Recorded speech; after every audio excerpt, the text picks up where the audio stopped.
Everyone is aware of the base concept of an explosion. Really, it can just be distilled down to, I mean, it's just a kaboom, right? But what does that sentence even mean? It's not really easy to come up with the definition of what actually this is. While we can all understand it on an intuitive level, that's not really helpful scientifically speaking. According to some internet sources that I found, there are a few different things which may constitute an explosion. Number one, a sudden increase of pressure and temperature due to oxidation or other exothermic reaction. So this is pretty straightforward, just pressure and temperature increases suddenly. There's a lot of force applied and things heat up very significantly. Two, a rapid temperature and pressure rise resulting in an audible spherically propagating pressure wave. Basically what this means by spherically propagating is that the force emanating from the location of the explosion goes in a sphere, which makes intuitive sense if you think about it. Look at this video of a firework, right? It goes in a roughly spherical direction. Number three, abrupt oxidation of decomposition reaction. Sorry, there's a typo in this. Abrupt oxidation or decomposition reaction producing an increase in temperature, pressure, or both simultaneously. This is also pretty straightforward. Oxidation and decomposition reactions are just two types of reactions, and increasing temperature, pressure, or both simultaneously is also pretty straightforward. For the sudden conversion of potential energy, either chemical or mechanical, into kinetic energy with the production and release of gases under pressure or the release of gas under pressure. These high pressure gases then do the mechanical work such as moving, changing, or shattering nearby materials. This is really badly written and very redundant, but basically what this is saying is that potential energy, lots of potential energy gets rapidly converted into kinetic energy. Potential energy is basically inactive energy. It's energy from within the object. And kinetic energy is the energy of motion. So, for example, if I throw something across the room, it'll have a lot of kinetic energy. But if I pull back a slingshot, that's a lot of potential energy. So, with an explosion, what happens is a large amount of potential energy gets very quickly converted to a large amount of kinetic energy, which makes intuitive sense.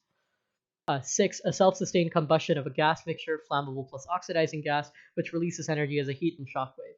So basically, this is just one type of reaction that can cause an explosion, right? Combustion of a gas mixture. And it causes an explosion. It releases energy as a heat and a shock wave, which is consistent with what this thing was saying earlier. Number six, an effect produced by the sudden violent expansion of gases, which may be accompanied by a shock wave or disruption, or both, of enclosing materials or structures. So again, this is very consistent with what it was saying. Gases expand, take up more space, things blow up generally. It makes sense, makes intuitive sense. And it is often quite entertaining, maybe wrongly so, to watch videos of things exploding. Here are a few nice videos that might be a little interesting to watch. So let's just verify that these rules make some sense by using the example earlier that we had of an exploding firework. Does it fit all the criteria? Number one, which to remind you was a sudden increase in pressure and temperature.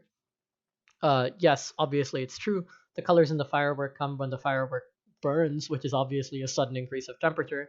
Number two, which is the part we care about, is the audible spherically propagating pressure wave, which, I mean, yes, fireworks are extremely loud. I consistently used to think that they were gunshots, actually, when I was younger. So yeah, it makes sense. Number three, the part we care about is the oxidation or decomposition reaction.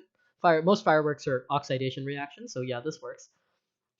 Number four, the part we care about is the potential energy getting rapidly converted into kinetic energy.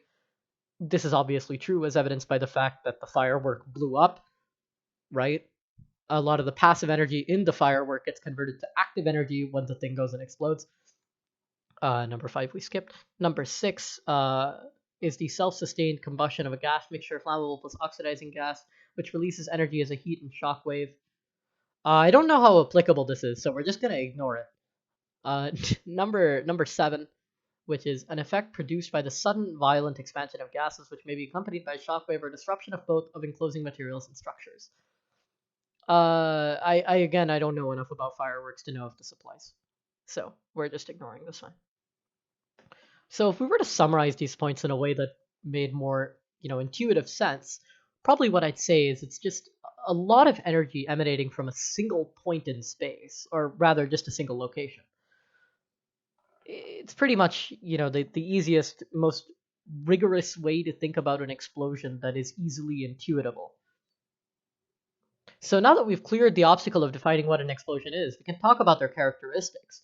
Let's use a recent example to sort of demonstrate how this stuff can actually be relevant to people's lives. Many of you may be familiar with a particular event that happened in Beirut on the 4th of August 2020 last year.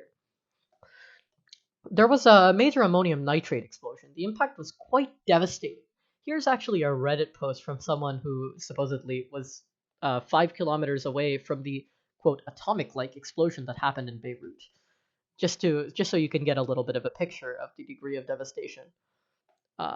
Quote, a huge explosion happened today, 5 kilometers or so from where I live. It was measured as 19% of Hiroshima, which, in case you're not aware, was one of the two places where the US dropped nuclear bombs at the end of World War II. Quote, things are bad, really bad. More than 100 deaths and 4,000 injured so far. I believe this number will quadruple by tomorrow, as chaos is out and no one is actively searching and counting, as people are still panicking. Hospitals are sending SOS messages on TV not to send any more injuries, as they are overoccupied. Several of the most famous hospitals here evacuated all rooms and beds to the streets due to the damage. You can see beds and all sick people on them. Next to them is the huge amount of people injured coming fresh, but nothing to do for them, as the doctors are well overoccupied. I was at my living room at 6:10 p.m. at a meeting online. I heard a huge sound from the windows next to me. I tried to run to the hall since I thought it was a bombing or something, so the safest is the halls protected by the walls and far from any windows. I left the meeting on when I ran before reaching my wife and his wife, rather, not my wife. The building started swinging left and right. I couldn't walk anymore. I looked at the window and I felt the building is leaning so much that it's gonna collapse. I legitimately thought we were dying from a collapse, as I never expected our building to stretch left and right that far. At this point, he and his wife were trying to escape the living room to the hall, but they were walking / slow crawling due to the shake. Um, just before they reached the hall, another blast was heard, 50 times louder than the first one without exaggeration. His wife started crying hysterical. I shouted at her that panicking is going to hurt the child. That worked like a charm. I don't know how I kept calm next to my wife. I called it for her to calm. I was afraid of the baby. It took me 2 minutes to realize we were not going to die and the building didn't collapse. I had the courage after to go back to the living room as the online meeting was still on and a colleague heard our screams and was constantly calling my name. I dared to look at the window. Everything was cloudy pink. I thought something next to us had happened. After I opened the TV and found out about the explosion, I couldn't believe it was this big. Our city is 20% wiped. Just for context, Beirut is not a small city. Beirut is a very big city within Lebanon. 20% of Beirut being wiped by an ammonium nitrate explosion is extremely significant. It's an unprecedentedly large impact. The phone lines weren't working, and I needed to make sure my parents were safe. So he had to call them through WhatsApp and verify that they were all safe, which they all were, thankfully, luckily for him. Casualties are a lot, the aftermath is ugly, the experience is utterly disgusting to the stomach. So, yeah, the effect is obviously quite bad. How does this even happen? It's a little bit difficult to conceive about how the processes which, lead to happy 4th of July fireworks can lead to, insane impacts like this. So let's talk about it, chemically speaking. The Beirut explosion was caused by a mass of ammonium nitrate, which was unsafely stored in a warehouse in the city. Ammonium nitrate is a chemical which is often used in combination with nitrogen as fertilizer, and more significantly in this case, actually, used by mining companies in conjunction with fuel oils as an explosive. Ammonium nitrate can be stored safely. However, if you have a large amount of material lying around for a large amount of time, it starts to decompose. Here's the balanced reaction. As you can see, it decomposes into this one, which is nitrous oxide, and this one, which is just water.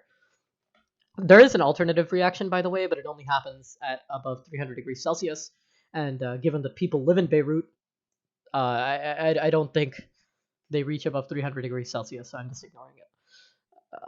The ammonium nitrate breaks down into nitrous oxide in water. This is an exothermic reaction, meaning energy is released to the outside world, meaning there's a negative enthalpy. And much like with nuclear weaponry, the released energy can often kickstart even more reactions. Basically, the catalyst for this reaction is actually heat / energy in the air.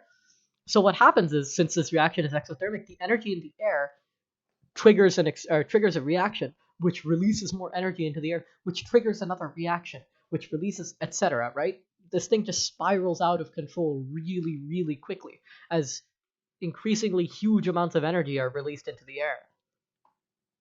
This is actually a known phenomenon. It's called a runaway reaction, where one reaction triggers more reactions. And it's, as evidenced by the name, runaway reaction, just gets so far out of control so quickly. And that's effectively what happened here.